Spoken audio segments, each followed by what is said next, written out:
So I'm just going to wait for us to join the live section. Hello, everyone. Welcome to our live section. Welcome, everyone, to the live section today. I'm just going to wait for people to join.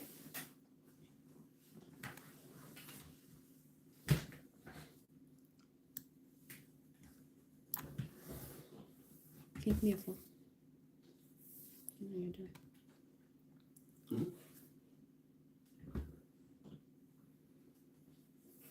Hello, everyone, and welcome to today's live section. How are we all doing? It's another live section for today. So if you're watching, before we dive straight into the topic, kindly let us know where you are watching us from. Kindly let us know where you are watching us from.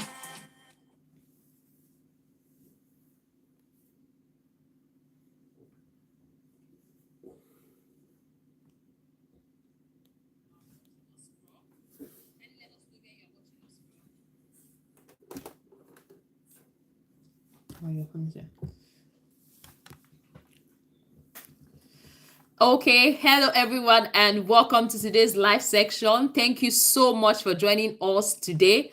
And for those that have been following, this channel, we are dedicated to reproductive health education for the general public. And our goal is to share accurate, respectful, and stigma-free information. So today, our topic, we are going to be talking about from puberty to parenthood, reproductive health.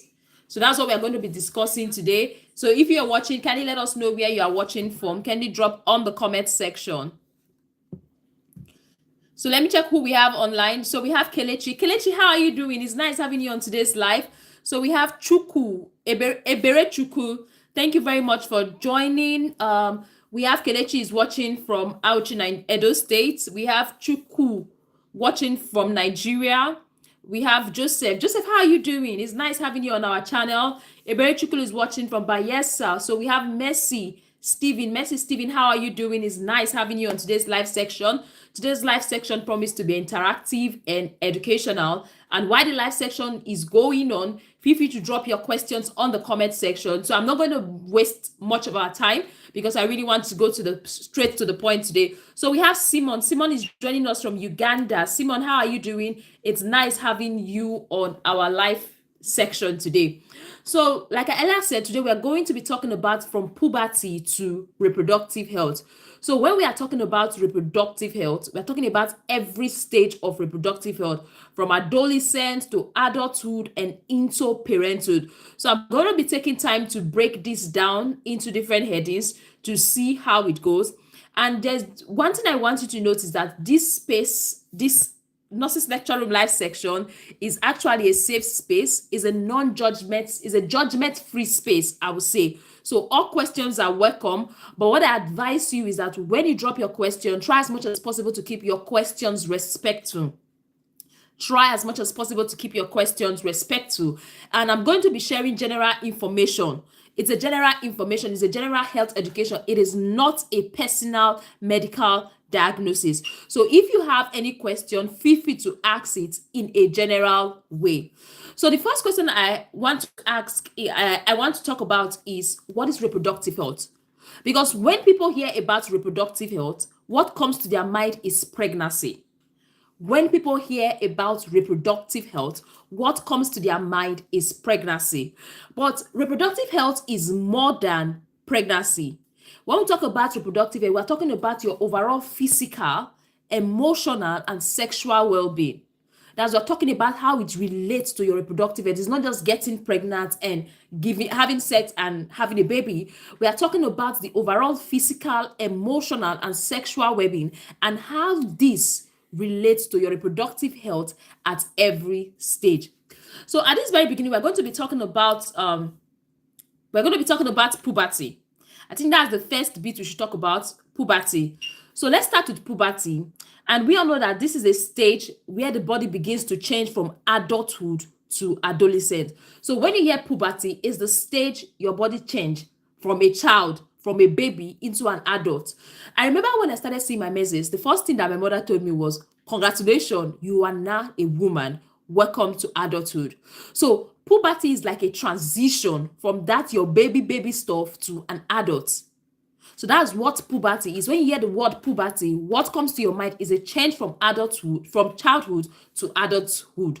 So for girls, there are a lot of changes that can take place. For girls, you have breast development. There's going to be breast development. The girl child, they start developing their breast. They will also have growth of body hair. They start having some hairs in their armpits and hairs in their private parts, in the private part, and also they start their menstruation. So these are the common signs when you talk about puberty for girls. So I was watching a video on Facebook, and a woman was like, the daughter has started seeing her breast, but she is not confident to wear some tight clothes like this. She always wants to wear big jumpers, big cardigans, big t-shirts, because she doesn't want her breast to be showing. She doesn't want people to see her breast. So that is part of the transition. That's part of the transition from childhood to adolescent. So there are some women out there, there are some parents out there that their kids are battling with this same issue in such a way that they are transitioning from childhood to adulthood. They are experiencing these signs, but they are not yet comfortable enough to know that, okay, it is normal. They are shy to say, oh, my breast is developing. I've started seeing my menses. But this is part of the transition from childhood to adulthood. So in terms of the boys, there are several changes that also take place for the boys as a transition from childhood to adulthood. And one of it is that the boys, they start having changes in their voices. They start having deep voices. You know, like when a guy start having deep voices, you know, okay, this guy is not a man. And also the guys, they start having beards. I remember back then in secondary school, for all the guys that started having beards on time, they used to respect them. They see them, oh, they are more elderly and all those bits. And those that don't have beards, some set of people do mock them and like, oh, you're still a baby because you don't have beards. When you start having beards, you can talk to me. So all these are transitional signs from childhood to adulthood. So if you are a guy and you know at the secondary school age, you didn't see your beards and you were mocked for it, feel free to drop on the comment section. I will be glad to also hear from you. So for the guys, they also start developing growth of body hairs. Same with the girls. You see the guys, sometimes they have the hairs all over their body, not just their armpits. They have the armpit, they have the beards, they have in their private areas. And something that takes place in the guys as the transition from childhood to adulthood is that they start having wet dreams.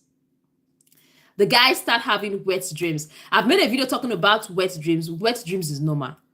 You get, as a guy enters into that puberty stage, one of the signs that the guy has entered into the puberty stage is wet dreams. And wet dreams is normal. And for the guys, they also notice that there's going to be a change in the testicle size. That's the testicles, the balls. They usually call it the balls. The ball size tends to change over time in sizes. So these are the signs you have to take note of when it comes to puberty. All right. So wet dreams is normal. I also remember growing up, when a guy comes to report to the parents that they are having wet dreams, they see it as spiritual fights. They see it that the guys start like they are having spiritual wife, and they start looking for how to beat the demon away and how to cast that demon away. So I just want to let you know, if you're a parent watching this video, wet dreams are normal. That is a sign that they are growing into adulthood. That is the sign that they are now a man. That is a sign that they can actually give birth. And that also, like Ella said, the testicles grow in size. Their balls, they now have the balls to talk because their balls are also growing in size. So all these changes are normal, and it happens at different times for everyone. So people see their puberty early, while others see their puberty late. But whether you are seeing the puberty early or late, I just want to let you know it's normal. Okay? It is normal. Everybody different. Like, everybody has differences when it comes to puberty. They have different age they see. They transition fully to puberty. You get, for the menstrual health, periods can be irregular. Especially for those that just started seeing their period. For the girls, like, it's your first time of seeing your period, you just saw your period, it can be irregular at the very beginning. You can experience mild cramps. Mild cramps are normal. If you are a young lady, you just started seeing your period and you are experiencing mild pain, mild cramps, it is normal. But if you are experiencing heavy bleeding, it is something you should see your doctor about. or you are between the age of 15 to 16 and you've not started seeing your menses, it's advisable to get it checked. Like, just get it checked, okay? Some people, I heard that some people have started seeing their period at the age of 9 these days. Some people start seeing their period at the age of 9 these days. So if you have started seeing your period, it is irregular. Just know at the very beginning, it's going to be irregular. It's normal. Personally, I'm going to be sharing my experience when it comes to my menses. I started seeing my menses, for example, this month. For the next 6 months, I didn't see it again. It went on strike. So I was thinking, a lot of thoughts kept coursing through my mind, because the only thought I know about my menses was that if you start seeing your menses and you did not see it, you are going to get pregnant. So I was calculating, like, what is happening? I've not met a guy. Things like that start going through your mind, like, till finally it came back again, and I got to understand that when you are just starting your period, it is normal to see it, and it stops for some time and it comes back. Some people, when it starts, it just becomes regular. While some people, it starts and it is not regular. Then after some time, maybe a year, it becomes regular. It is like individual difference. But like I earlier said, if you notice heavy bleeding and you are your child or you watching this video, you are between the age of 15, 16, 17, 18, you've not started seeing your period, that needs to be checked.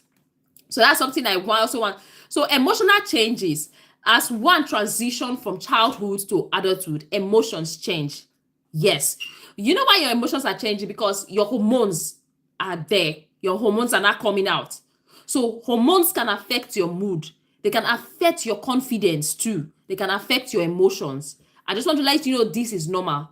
But support and communications are very important. Support, right communication, it's very important. But hormones are capable of altering your mood.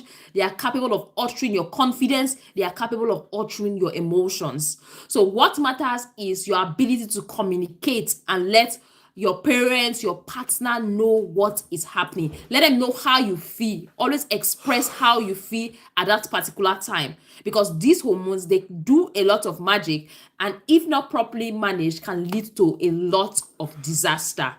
So that is what I have to share with you in regards to from childhood to adulthood. So the next one I'm going to be talking about is young adulthood and sexual health. Young adult, we talk about childhood to puberty. Now you are now being welcome to adulthood. You are now being welcome to puberty. So we are going to be talking about young adulthood and sexual health, what you need to know. The fact is, why am I always using the word the fact is? The fact is, because I want you to know that it's important and it's necessary and it's true. Okay, as people grow older, reproductive health become closely linked to sexual health and decision making. So that's something you cannot take away. As you grow older, as you become an adult, when you hear reproductive health, it is closely linked to sexual health as you become older. And decision making, it's very important. So as you grow older, I think this particular live section is for, should I say for teenagers? I think it's for teenagers, or for those that just clocked puberty actually. Or no, I think it's for everybody. So just that we are going it bit by bit. So we are talking about young adulthood now and sexual health. So immediately you entered this phase, this puberty stage, this adulthood, it is very important at a young girl to understand your menstrual cycle and ovulation. Like I've talked about the benefit of understanding your menstrual cycle and ovulation over time on our YouTube channel. It is very important for you to understand your menstrual cycle and your ovulation. As a young adult, it is very important for you to understand what safe sex is all about. What did I say? It is very important for you to understand what safe sex is all about. It is very important for you to understand STI prevention.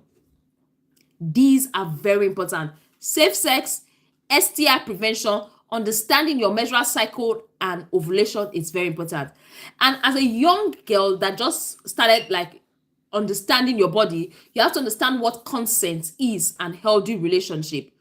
I've made a video about talking about consent, so you can watch our video to understand what consent really is. It's not just all about having sex, it's about understanding consent and what a healthy relationship is before you go into. And if you want to be sexually active, it's very important for you to understand a different contraception method. This is my advice.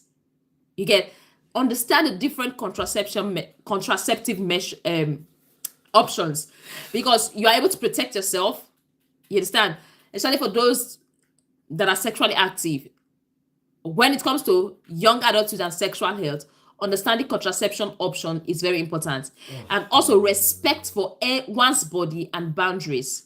Respect for one's body and boundaries are very, very important. So I have a question on my comment section. So I'm going to pause and take that question on my comment section now. So it says, please, I need to know how to measure fundal height of the pregnant woman.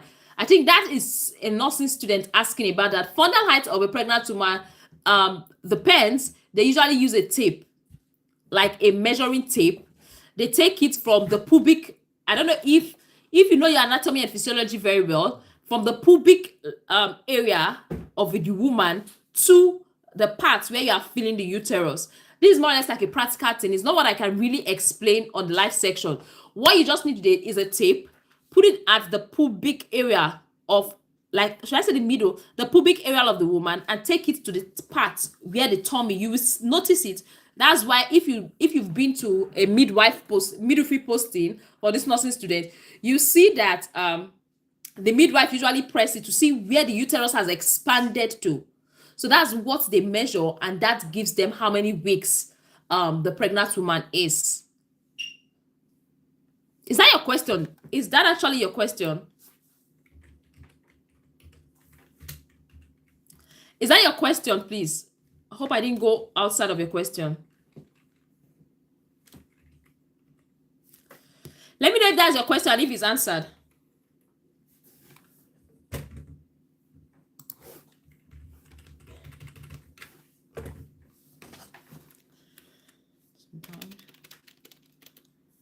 Let me know if that's your question.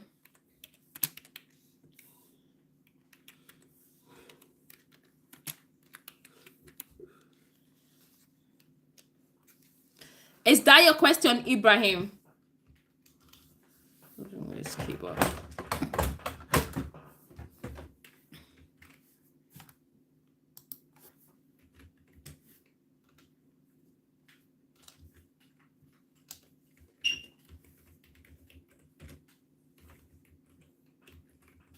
Ibrahim, is that your question?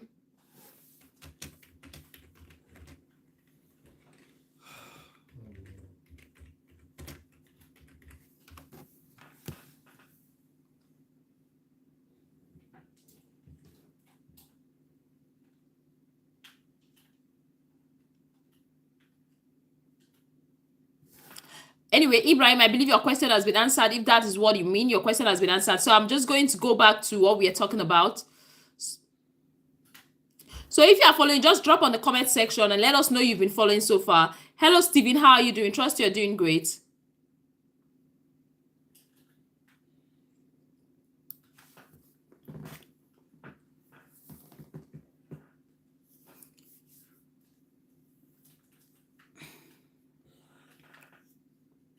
Feel free to drop your questions in the comment section. So I'm going to go through what I've talked about before. I talked about young adulthood and sexual health. And I said, as you grow older, as a teenager, you are now in the adulthood stage. You have transitioned to puberty. It is very important for you to understand your menstrual cycle, your ovulation, safe sex, STI prevention, contraceptive options, consent and healthy relationship, and also respect for one's body and boundaries. So having information does not encourage risky behaviors. That's something I want to say. You have all the information, you know all the types of contraceptive, you know the safe sex, you know how to prevent STI, you know all these things. That doesn't encourage risky behavior. This is not we telling you to go about with your risky behavior. This information is given out there just to protect your health. Okay? Just to protect your health. That is why this information is being dished out. All right, it's not to encourage promiscuous behavior. It's not to encourage risky behavior. So let's talk about reproductive health in adulthood now. In adulthood, reproductive health focuses on balance and prevention. So for women, that's where you have regular menstrual cycle. You have managing conditions like PCOS, fibroid, endometriosis. Yes. As women grow up, some women grow, they don't experience PCOS, they don't experience fibroids, they don't experience endometriosis.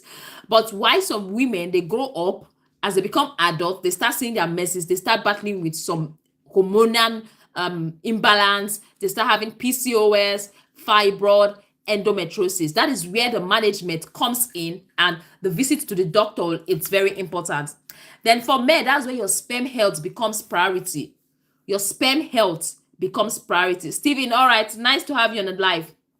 So your sperm health becomes priority. Your sexual function becomes priority. Your lifestyle matters a lot.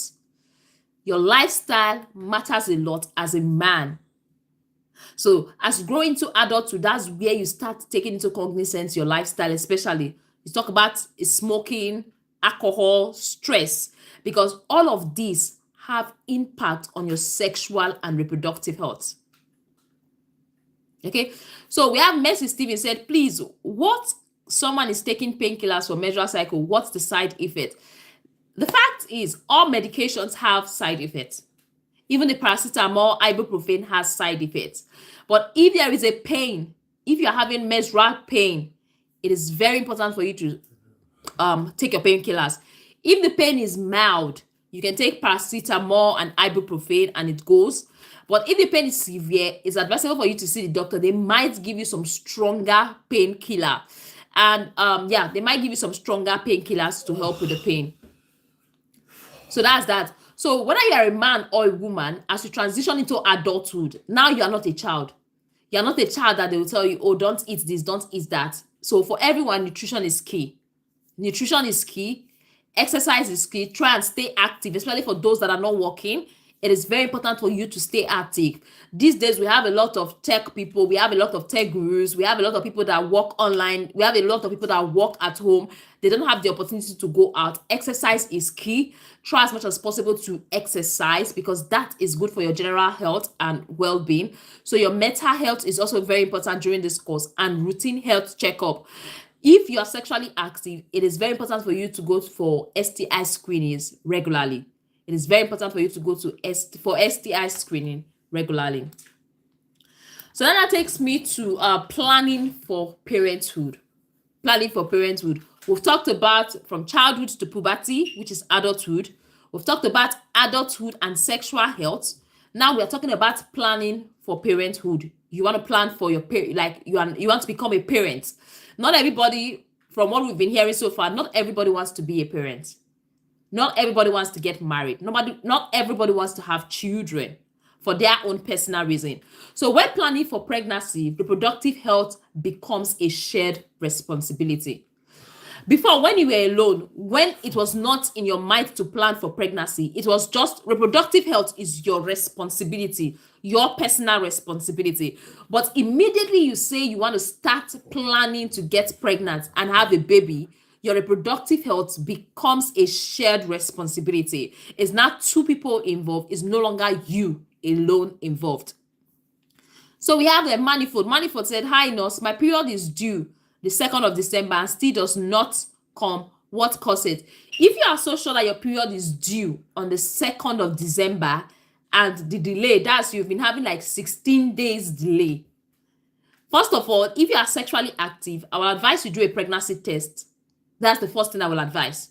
If you are sexually active and your period is due on the 2nd of December, but now it is 18th of December, then do a pregnancy test to find out if you are pregnant or not. Sometimes hormonal imbalance can cause this fluctuation when it comes to delay in menses. If you are sick, if you were sick during this period or you are still sick, you are on any medications, that can have impact on your menses, on your menstrual, or your period, the day it was supposed to come through. So this is something you need to take note of and look around. All right. I don't know if that answers your questions, Manifold. Just let me know if it answers your question on the comment section. So let's go back to what I was saying. I said immediately you say you want to get pregnant, it becomes a double responsibility. It becomes a shared responsibility. You are no longer the one involved in it. So both partners should prepare physically and mentally. Yes. Like parenthood is another journey. Parenthood is not like, oh, I want to get this. Parenthood is an entire, I don't know what the word to use it. It's a whole lot. So both parties have to be prepared physically and mentally for it. And if there are some people that want to get pregnant, they want to have a baby, but they have chronic condition like diabetes, hypertension, maybe cancer. They have chronic conditions. These chronic conditions has to be looked into. They have to be managed properly before they can have kids. So that's something you need to. Parenthood is like you are planning ahead. Okay, you have to avoid harmful substances. So if you are taking illegal drugs, you are smoking, you are drinking alcohol, try as much as possible to avoid it while trying to get pregnant. All right, see pre-pregnancy health advice. I think most hospitals in advanced countries, they have this pre-pregnancy health advice. If you need advice, you're trying to conceive, they are able to provide this useful advice for you. So that's something you should talk about. So we have Steven. Steven said, taking too much sugar, does it affect the sperm? Because sometimes the body may ask for more and I'm trying to stop it. Yes, taking too much sugar, sugary substance affects your fertility. It affects your sperm generally. So that's why it's advisable, like while trying to conceive, what you take in matters. Taking sugary products is not good for your overall health. It's not good for your reproductive health. Yesterday, we talked about food. We're able to explain the different food that you should take as a man and as a woman when it comes to improving your fertility. So instead of you to take sugary beverage, it's advisable for you to have a blend of fruits. Yeah, you can blend your bananas, blueberries, strawberries, any available fruit. You can blend them together, make a smoothie out of it and drink, and try to replace it with your sugary drinks. So that's what we advised in our live section yesterday when we discussed like food that helps with fertility. So I don't know if that answers your question, Steven. So if that answers your question, can you let me know on the comment section? So moving ahead, we are going to be talking about breaking myths and stigma. That's what I am going to be talking about now. Because I feel a lot of people suffer in silence because reproductive health is seen as a taboo. Yes. If you talk about reproductive health, it is seen as a taboo. Sometimes you are even shy to tell people how you feel. You are even shy to talk to people about it. Reproductive health is seen as a taboo. People are shy to say, oh, I have sperm count, I have erectile dysfunction. People are shy to say, oh, like I have PCOS, I have issues with my fallopian tube. People are just shy to say it out. So there are some myths that need to be debunked. All right. So let's be clear. I just want to let you know that periods are normal. Your period is normal.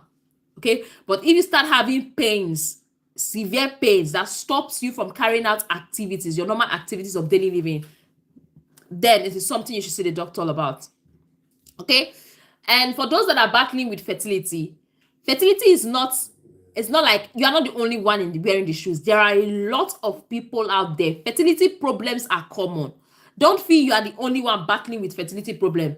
Don't feel you are the only one that doesn't have a child. Don't feel you are the only one that has not been able to get pregnant. A lot of people out there have fertility issues that they are dealing with. They are trying to provide solutions for. So you are not the only one. Fertility struggles are common these days. They are common these days. And also, men's reproductive health matter. Because most of the videos you see, most of the talk you see, it's always about women's reproductive health. Women this, women check your this, women, are you okay? Like when couples are trying to conceive and the woman is not getting pregnant, everybody blames the woman. Nobody's talking about the man. Nobody's talking about the sperm count. Nobody's talking about if the sperm is active or not. So men's reproductive health matters too. That's something we need to we start doing campaign for, in quotes, so that people know that it's not just women, it's a shared responsibility. It's both parties that are involved, the man and the woman. They are the ones involved. So they are the ones that should be held responsible. It's not just the woman that all the blame should be shifted upon and bits like that. So asking question is a sign of responsibility. You watching this video is a sign of responsibility. It's not shameful. All right. People are like, oh, how am I going to ask this question? How am I going to feel when I ask this question? How are people going to look at me when I ask this question? No. Asking question about your sexual health, about your reproductive health is a sign that you are responsible. It's a sign that you want to do something about it. It's not something for you to be ashamed of. It's not something you should be shy of. So that is why we have platforms like Nurses Lecture Room. Because actually want people to speak out about their reproductive health. It's not a taboo. Speak out, ask questions. Where you're having challenges, speak out. It is not a taboo. That is a myth that needs to be broken. It is not a taboo to speak about your reproductive health. Speak about, ask questions, meet experts, get useful guidance. The earlier you get useful guidance in regards to your reproductive health, the better for you. I've heard some people say, oh, I'm young, I just got married. They've been trying to conceive for 2 years and they keep saying, I'm young, I just got married, I'm going to get pregnant. See, if you've been trying for a year, you've been trying to conceive for a year and nothing is coming forth, it's advisable for you to see the doctor. The earlier you see the doctor, that's how these things work. The earlier you see the doctor and get treatment, the better for you. So if you keep procrastinating, you keep like, oh, not everything is going to be fine. After 2 years, after 3 years, I'm going to be fine. No. The earlier you see the doctor and seek solution, the better for you. So if having a child is a priority and you've been trying your possible best to get conceived for the past 1 year, 2 years, even if you are still young, it's advisable for you to see the doctor. Speak out, ask questions, visit your O&G doctors, your obstetrics and gynecology. Find that answers to your problems. You don't have to keep it quiet to yourself. And for the men, you are battling with erectile dysfunction, you are battling with premature ejaculation. You are not speaking out, you are keeping. As a man, you're supposed to keep it to yourself. As a man, you're supposed to like hide these bits. You end up dying in silence, you end up having issues here and there. It is very important for you to speak out. It is very important for you to seek help and don't be shy about it. Because there are cases of men out there, they see products online. They tell them it's a penile enhancement product. Oh, this particular product help with premature ejaculation. This particular product help with this. So they end up getting it. And at the end of the day, they don't see results. They are not able to cry out because they are shy. They are not able to cry out because they don't want people to judge them or castigate them. So the best thing is always speak with your doctor. If you know you are having challenges with erectile dysfunction, premature ejaculation, you notice swellings in your testes, you are having pain while urinating, you are seeing blood while urinating, don't wait for it to get worse. Don't wait for it to get worse. It is better for you to see the doctor as soon as possible. Don't wait for it to be beyond repair. The earlier you seek help, the earlier you get solutions. The more you delay your treatment and the more you delay the effectiveness of the treatment they are going to give you. So as a man, always speak up. Oh, you notice some soreness around your private area. You notice something is not right. You notice you're not meeting up to expectations. Speak up. There are doctors for this. You are going to see the specialist for it. See those doctors. They're able to help. So this is me talking to both the men and the women. If you notice any deviation from normal, always learn to speak to a healthcare practitioner. So this is all I have to share with you today on our YouTube channel, and I hope that helps. If you have any question, feel free to drop on the comment section and I'll be willing to take it. All right. And if you've been following, can you let us know you're following and you've got value for today's live? So that's what we have to share with you today. Feel free to ask your questions on the comment section. For those that just missed our live, also feel free to replay the video and get value from what we've dropped so far.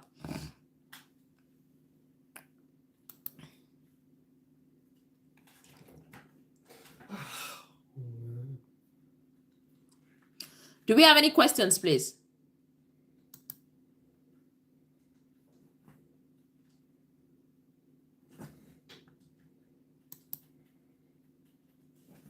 So if we have the questions, let's keep the questions coming.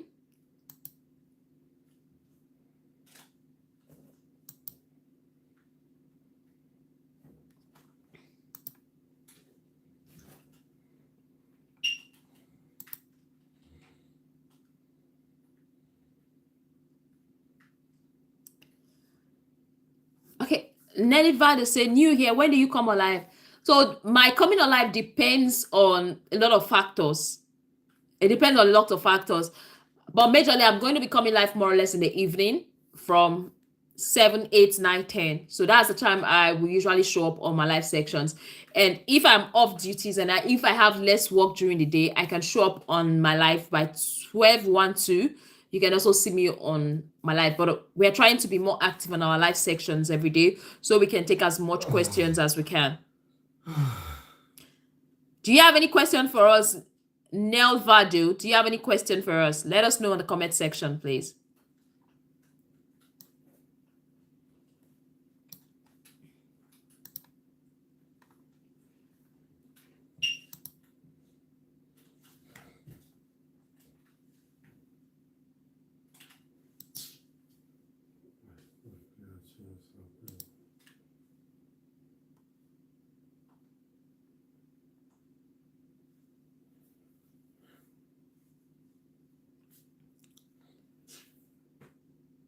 Do we have any questions so far? If you have any questions, I'm going to be here. All right, Nivado. That's fine.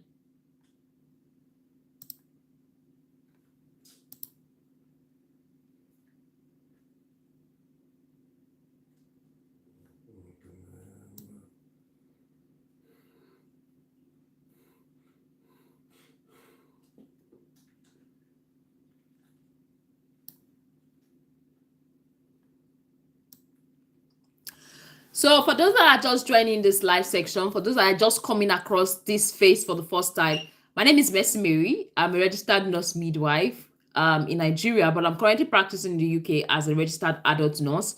So if you have any question, feel free to drop on the comment sections. I am ready to give a general head information in regards to your question. Like I earlier said, for personalized medical diagnosis, it's very important for you to consult your doctor.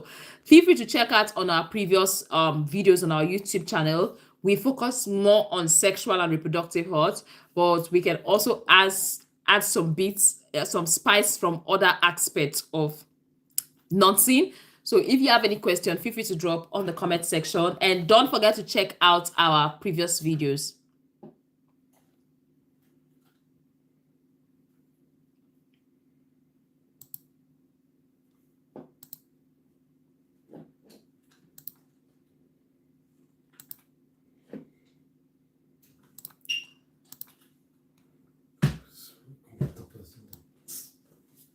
Don't forget to check out our previous videos, all right?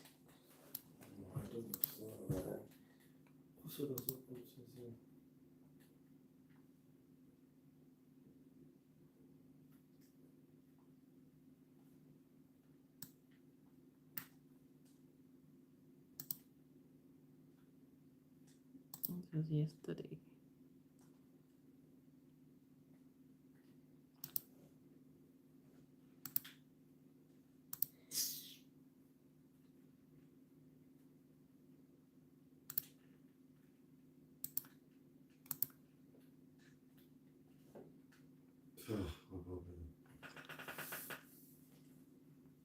So should we end the live now since we don't have much question? Are we going to end the live now?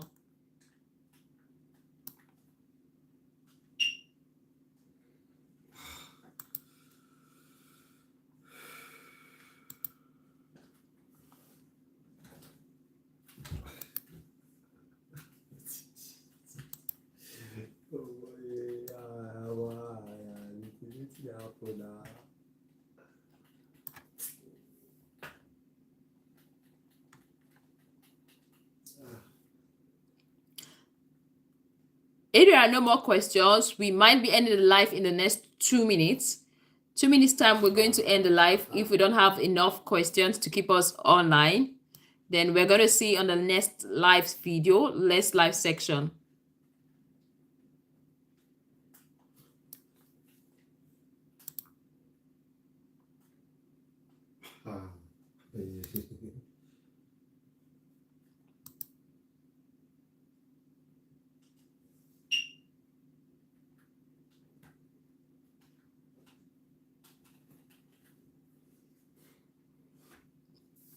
Do we have any question for Nurse Mercy Mary tonight? So we're done with the topic for tonight. We've explained all the bits you need to know. So if you are just joining, all we advise you to do is to play back the video and get all the informations that you missed. You missed a lot. And if you have any questions, feel free to ask on the comment section. So we have Skyper. Is this Skipka? Skipka, how are you doing? Trust you're doing great. It's nice having you on our YouTube channel.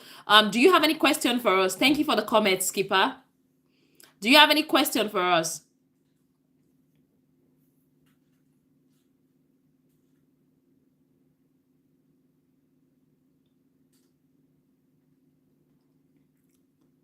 Do you have any question for us, Skipper?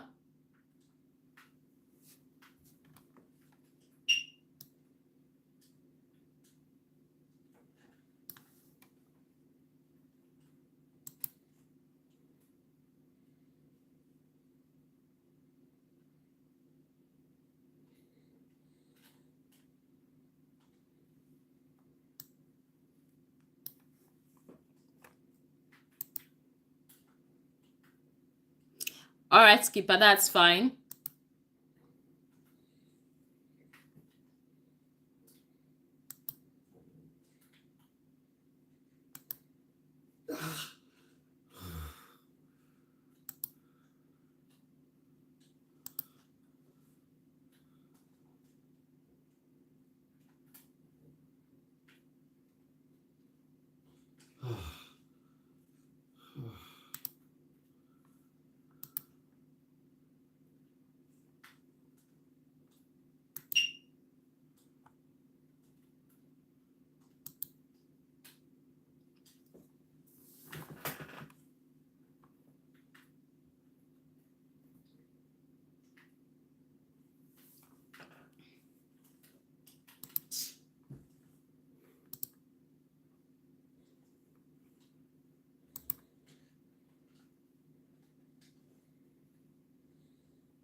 So we're done with the live section. For those that are just joining,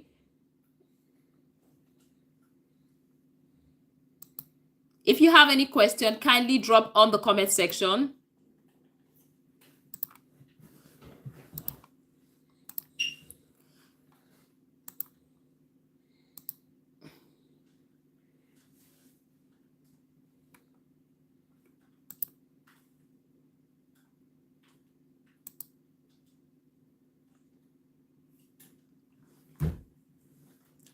And also, if you're just joining, kindly let us know where you are watching us from.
Smith, how are you doing? Thanks for joining our live section. Though you came late, the life is almost ending. Do you have any question for us, Smith? Thanks for joining the live. If you have any question, feel free to drop on the comment section.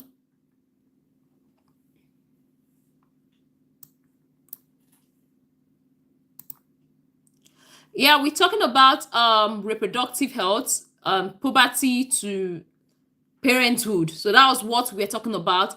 We just finished. If you missed it, it's kind of a long section. So you can, when the live ends, if you want to get a tip of what we discussed about, you can play the live afterwards. So, but what we are doing now is to take your questions if there are any questions for us to answer. So Adebisi Shola, how are you doing? Trust you are doing great. Do you have any question for us before the live ends?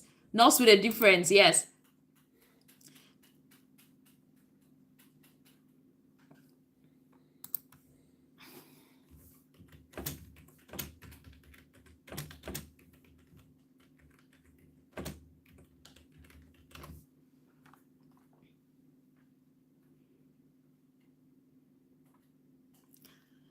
So Smith said, how can I treat prostate issues? When it comes to prostate issues, I think it depends on the type of prostate issues you are having. So you can't say this is a particular treatment for a prostate issue. There are different types of prostate issues. So there is something called the benign prostatic hypertrophy. This is BPH. There's prostatitis. There's prostate cancer. So it all depends on the particular thing that is wrong with your prostate. So that's going to determine the treatment the doctor is going to give to you. All right. So it all depends on what is wrong. But generally, if you are having issues with your prostate and the doctors are likely going to give you medications, they're likely going to give you treatment, but you also have to work on your lifestyle. You also have to reduce caffeine and alcohol intake. You have to avoid drinking fluid before bedtime. And you also have to try as much as possible to have regular activity, regular physical activity, and work on your diet. So that's what I personally advise. So in terms of prostate, it depends on what you are suffering from.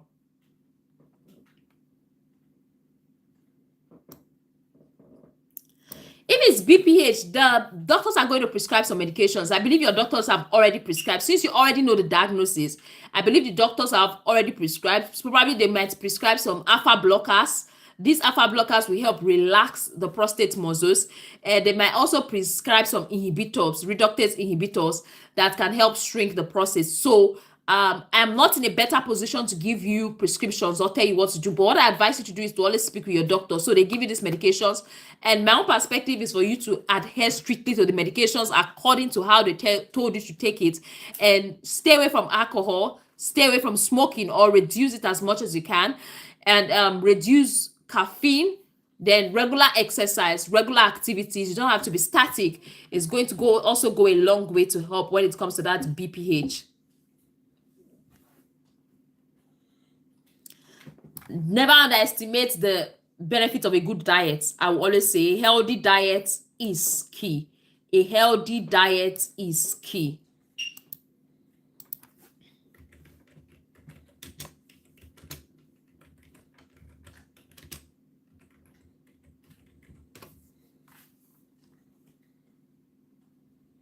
Does that make sense, Smith? Smith, if that answers your question, kindly let me know on the comment section.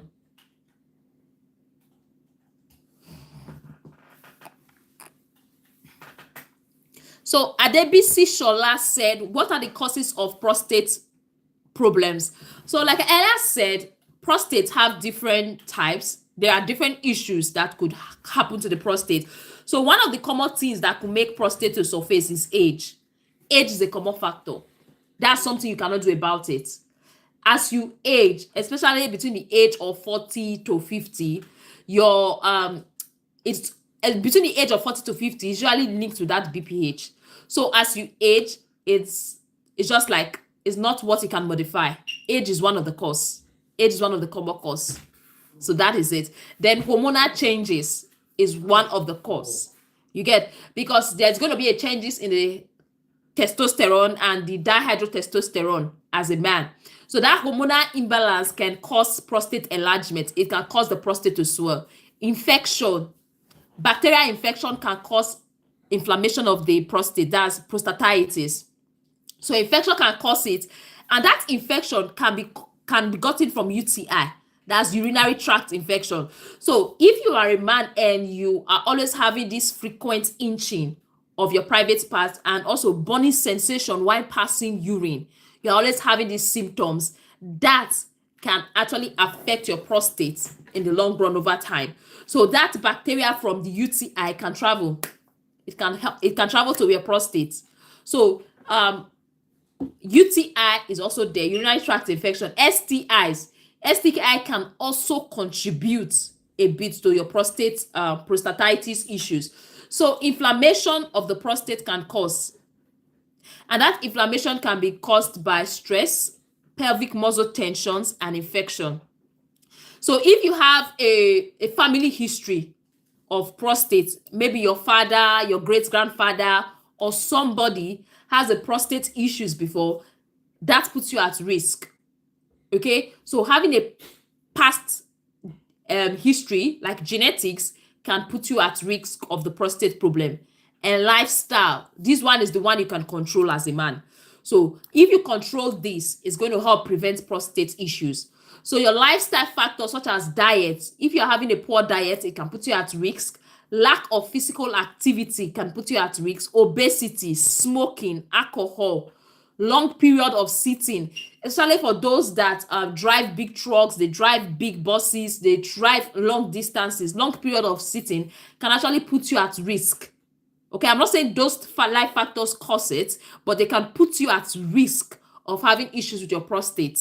And also, immune system problems is not left out. Immune system problem is not left out. Okay, immune system problem is that all of a sudden your body is seeing the prostate as a threat. Generally the body tries to protect itself by itself. So when they see a foreign body, they fight against the foreign body. But when someone has an immune system problem, the body will start seeing the prostate cancer as a threat. It will start seeing the prostate cancer as a foreign body, and it will want to fight the prostate. Not the prostate cancer, so it's the prostate. I mean, that's what I'm trying to say. I believe you understand. So if there's an immune system problem, that can affect the prostate. So cancer is there. So if you have a history of cancer, that can cause prostate cancer. If you have a history of cancer, like genetic history, past history, cancer is there. And cancer is an uncontrolled growth, uncontrolled growth generally. So there are other risk factors that can put you at risk of prostate problem. And that is age over 50. If you are aged over 50, that is there. You have family history, that is there. You are born in Africa at all, that puts you at risk. So if you are an African man, that is a risk that you might have prostate cancer. Sorry, not prostate problems, not cancer, sorry. Then if you have poor diet and inactivity, you are not moving, you are not eating healthy, that can cause it. Hormonal imbalance, if the doctor has ever told you as a man that you have hormonal imbalance, that can put you at risk. Okay, so you may want to ask now, maybe when can I seek medical help?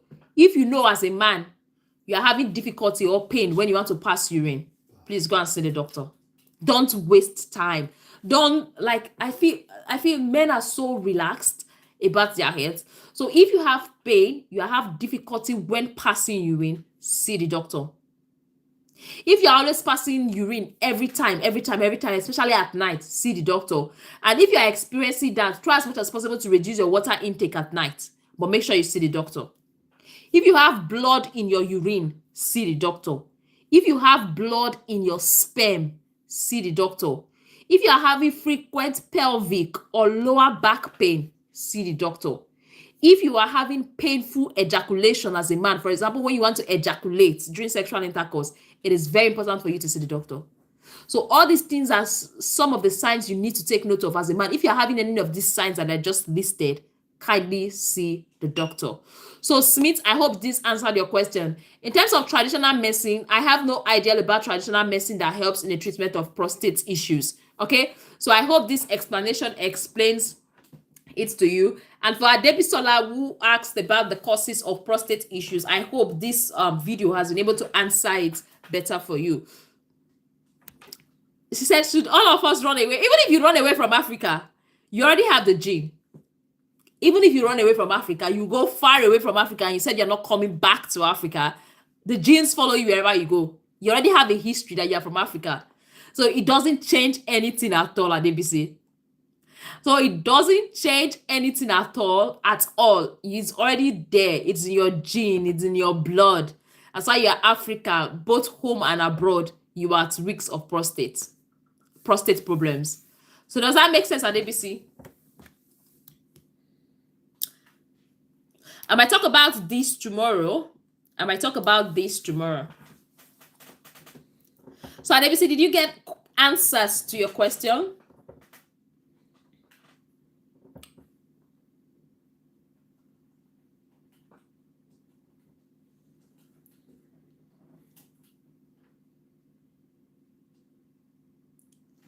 So if you are watching, you've gotten value so far, all you need to do is to double tap the screen and it automatically likes the video.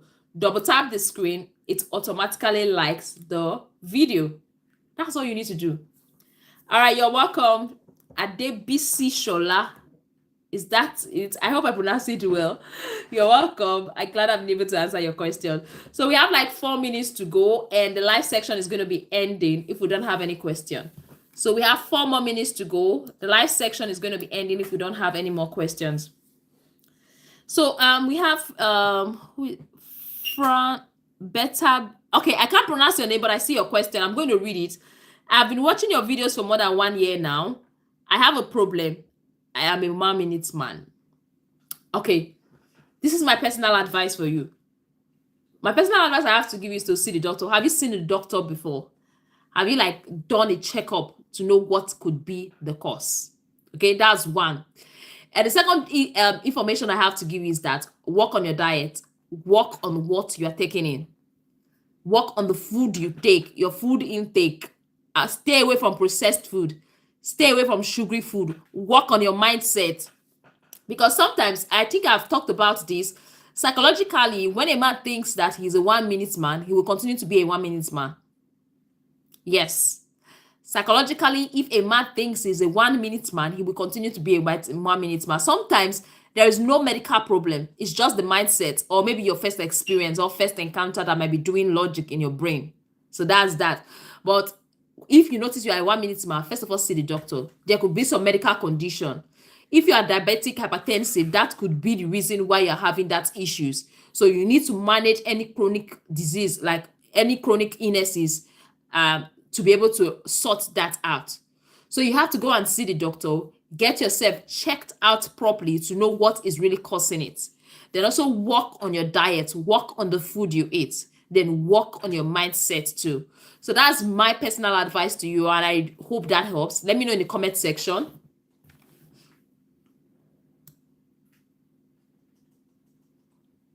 Let me know in the comment section if that actually helps.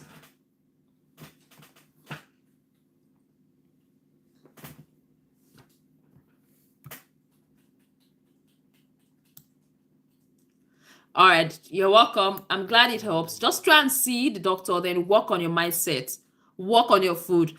I've talked about yesterday different types of food that helps to boost your fertility. That also helps with your ejaculation thing.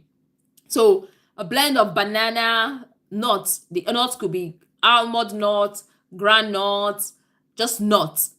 Avocados are there. Spinach are there. All this helps with your reproductive health. They help with your fertility too. They help with all those bits. So it's very important for you to take into cognizance what you take in. Replace all those drinks, all those sugary drink with healthy smoothies. It's going to go a long way to help your overall health.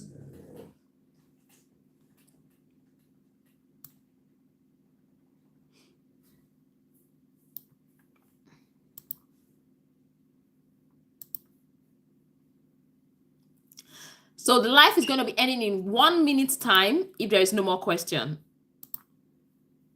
1 minute more and the live section is going to be ending. Okay, before I end the live, for those that are just coming across this channel, my name is Mercy Mary. I am a registered nurse midwife. And on this channel, we talk about sexual and reproductive health. So if you have any question, always feel free to ask on our live sections. We are going to be giving a general education, but not a personal medical diagnosis. So if there is any issues, it is very important for you to consult your doctors for personal medical diagnosis. All right. Feel free to check out on our previous videos. Feel free to check out on what we've done so far. I believe there is a video for you on our YouTube channel. And if you like it's a lot, go to our playlist. Our playlist has different sections. It's able to like separate the videos into different topics. So that helps to narrow your search and make it more better. So this is me saying thank you all for joining our live, and probably see you in our next live. Thank you, everyone. Bye, and see you in our next live section. Bye.